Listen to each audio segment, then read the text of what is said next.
विद्या शिकताच पावाल ते सुख, घ्यावा माझा लेख ज्योती म्हणे. त्या काळी समाजात स्त्रियांना मानाचं स्थान नव्हतं. संसार करणारी, चूल आणि मूल सांभाळणारी स्त्री गुलामाप्रमाणे जीवन जगत होती. शाळा शिकण्याचा तिला अधिकार नव्हता. स्वतंत्र विचार करण्याची तिला मुभा नव्हती. पतीचा मृत्यू झाला तर दुसरं लग्न करण्याची परवानगी नव्हती.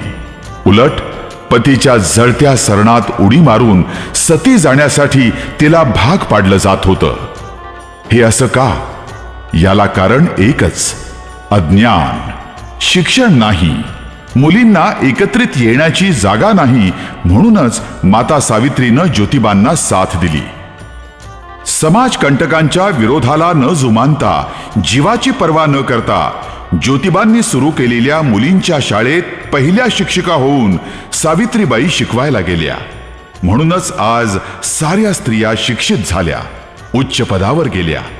त्यांना स्वातंत्र्य प्राप्त झालं. अन्यथा काय झालं असतं, कल्पनाच करायला नको.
तू नसती